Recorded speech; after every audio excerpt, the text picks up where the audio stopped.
Vocês que estão aí nos assistindo, sejam muito bem-vindos a mais um vídeo para o canal do Instituto Faces da Psicanálise.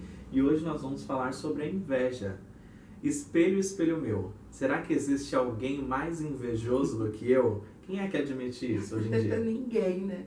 Essa é uma ótima pergunta. Quando a pessoa chegar ao ponto de dizer se existe alguém mais invejoso do que eu, isso é ótimo, né? Fica até melhor tratar da inveja. Me parece que o fato das pessoas não saberem o que é inveja gera essa dificuldade em admiti-la, não é mesmo? Então, o que é inveja para a psicanálise? Olha, a inveja, ela é um ódio, uma raiva que a pessoa nutre em relação às conquistas do outro.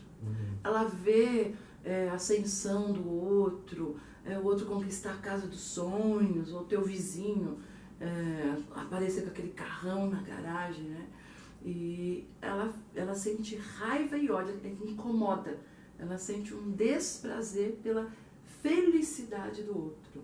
E isso seria também, a gente falando em termos de autoestima, é uma baixa autoestima muito grande. Ela se sente incapaz em relação ao outro. E no caso, esse ódio, essa raiva, seria direcionada a ela mesma. Só que ela se sente desestabilizada em seu interior, ela direciona essa raiva, esse ódio ao outro, de forma que isso se ameniza, esse sentimento que ela nutre dentro dela. E qual que seria, então, o papel da inveja na constituição do sujeito? De onde que ela vem? Por que a gente sente inveja?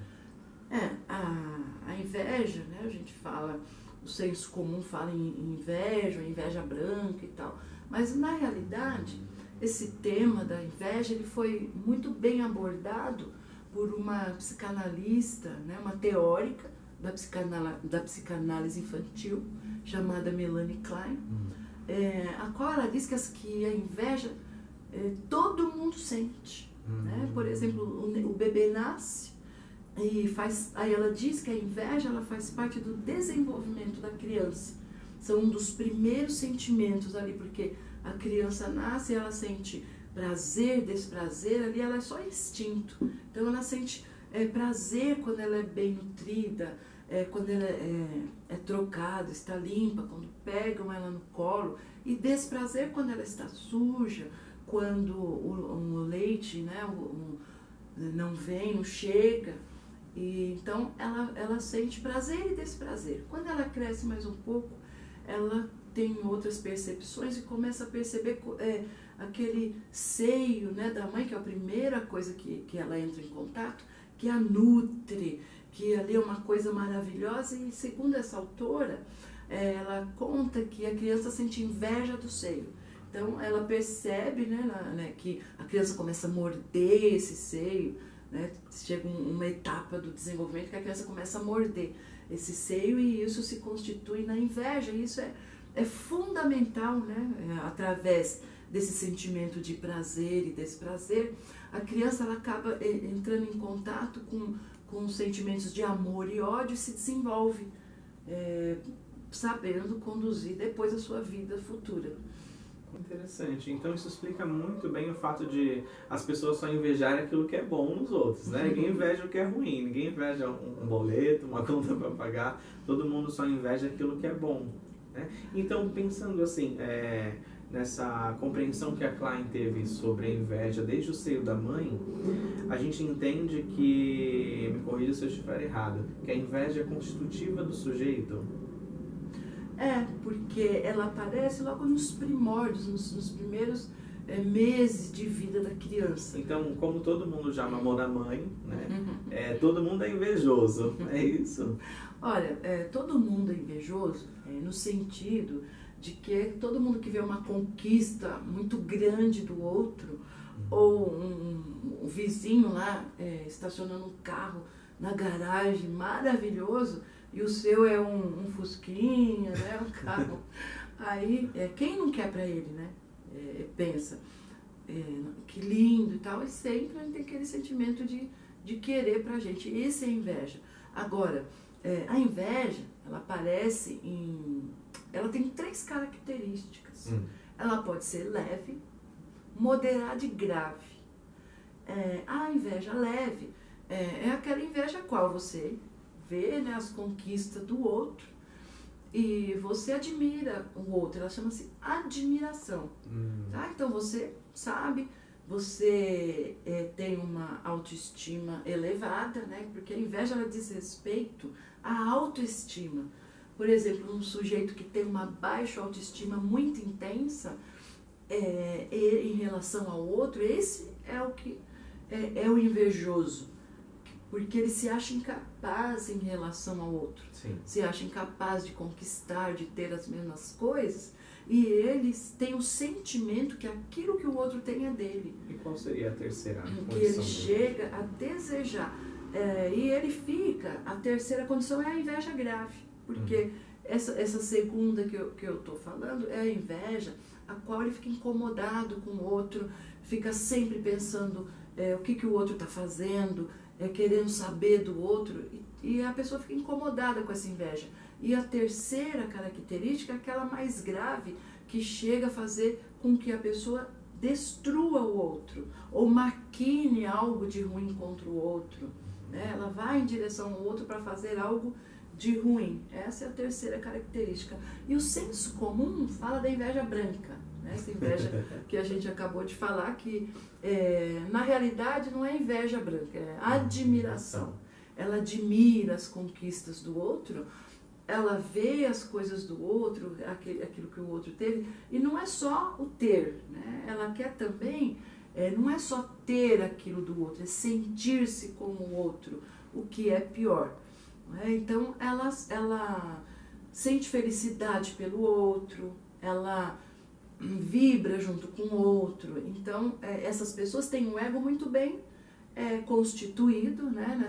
Conseguiram passar por essas primeiras fases de forma satisfatória, sabendo lidar com esses sentimentos. Então, ela muda o foco e conduz sua vida normalmente. Eu não posso deixar de pensar também no quanto isso, por um outro lado, acaba sendo uma maneira de amenizar esse sentimento de inveja que, como a gente está percebendo, então, faz parte da vida humana, né? Dizer de uma inveja branca, então, é uma maneira de repente, amenizar esse sentimento.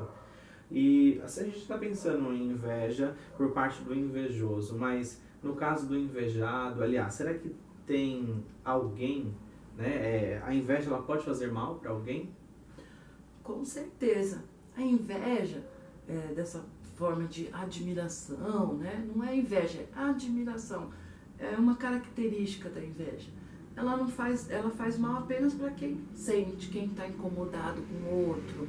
Essa inveja moderada, a pessoa ela tira o chão dela, ela fica preocupada com o outro, vendo o que o outro tem, acompanhando nas redes, querendo comprar algo igual ao outro, mas ela passa a fazer mal, a prejudicar as duas partes, né? Tanto o invejoso quanto o invejado, nos casos mais graves em que o invejoso já vai maquinando para fazer mal para o outro. Então prejudica os dois. É claro que a gente não tem como inferir com uma maior propriedade por não ter conhecimento do caso em mais detalhes, né? Mas essa situação que está acontecendo com o jogador Neymar, a gente pode pensar que é um exemplo de inveja também, né? E das bravas.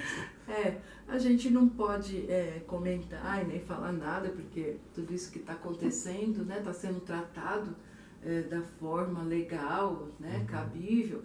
Mas a gente falando aqui de comportamento e de inveja, quem que não quer ter o salário do Neymar, né? Quem não inveja ali um salário, a posição, prestígio do Neymar, né? Então, essas pessoas, assim, em casos mais graves, acabam prejudicando o outro, né? E a psicanálise explica, assim, Ana, em quais contextos a inveja está mais presente? Olha, a inveja, ela está presente em todos os contextos. Às vezes o povo pensa assim, família, irmão, pai, mãe ou parceiros não sentem inveja. Mas isso é errôneo pensar, porque sentem sim, né? Às vezes os parceiros sentem inveja um do outro, querem até prejudicar o outro, isso é motivo até de conflitos e tal, e dentro da própria família também, né? Entre irmãos, entre pais e filhos, né? Quantos pais não têm inveja da juventude do filho, né? Da posição que o filho conquistou e ele não. Então a gente vê, a inveja ela está presente em todos os contextos, sim. É quase como naquele conto da Branca de Neve, em que a madrasta manda matar a enteada por conta da beleza. Com certeza, sim.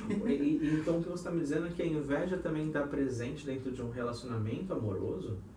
Sim, um relacionamento permeado por disputas, quando um não curte aquilo que o outro consegue, aquilo que o outro conquista, ou até mesmo quer impedir o outro de chegar, né?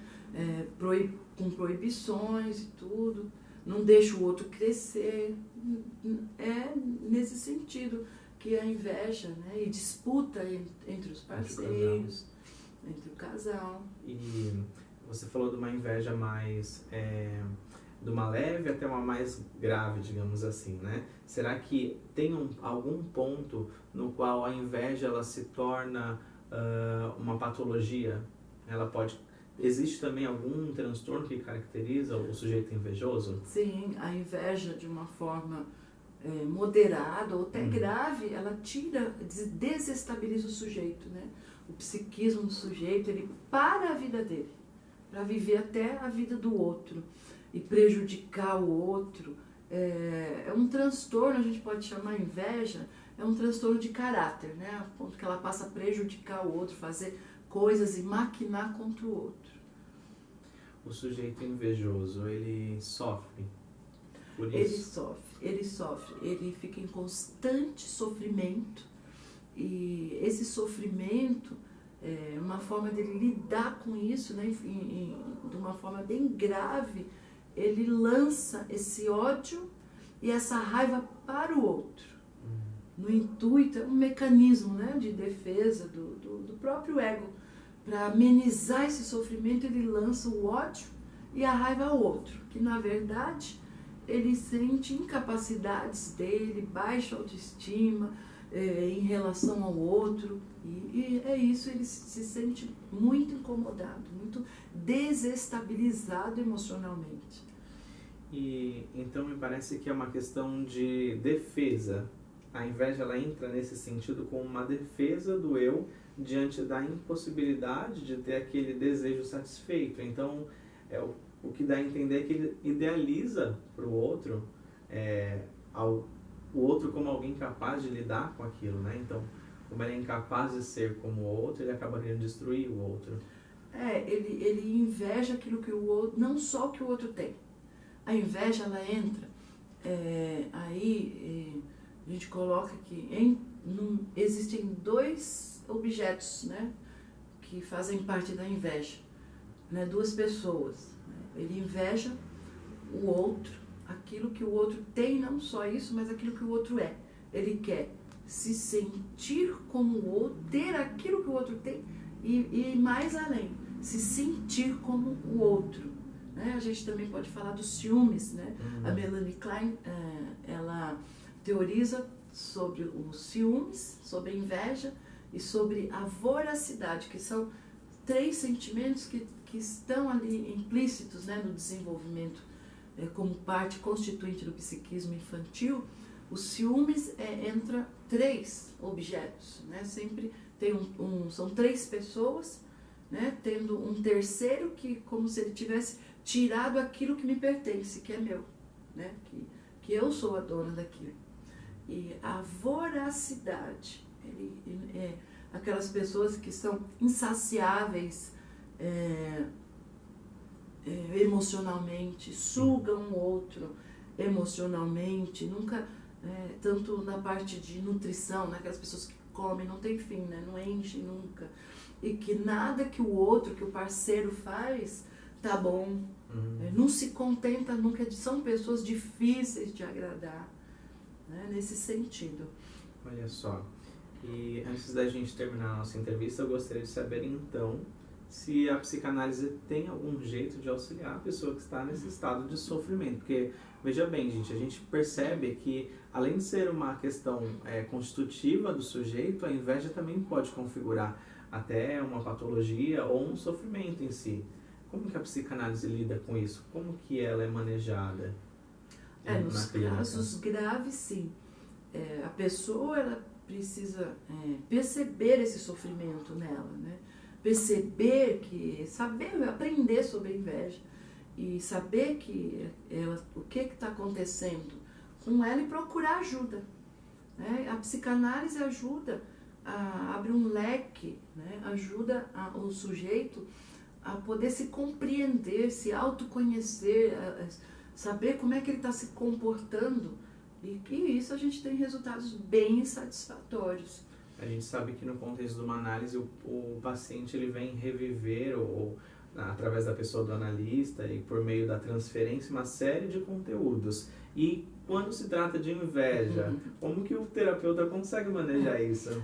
A inveja, dentro da psicoterapia, o indivíduo ele inveja o terapeuta, né? Inveja aquilo que o terapeuta sabe, a posição, aquilo que o terapeuta é, e ele demonstra isso a partir do seu próprio comportamento dentro da sessão. Ele denigre o terapeuta, ele rebaixa, né? Ele põe em dúvida a capacidade, né? Isso a gente chama de transferência negativa. Olha só. Que é uma boa pauta para um próximo momento, não é mesmo? Muita pauta, tem muita coisa, né, para falar sobre esse assunto, né? Bem, então nós ficamos por aqui, espero que vocês tenham gostado, espero que vocês tenham reconhecido a inveja em vocês e que se tiver dificuldade que possam tratá-la também. Gostaria que vocês se inscrevessem aqui embaixo no canal, que ativassem o sininho para receber as notificações a respeito dos nossos próximos vídeos. Um grande beijo, doutora. Obrigada. Muito obrigado novamente. E até a próxima. Até a próxima.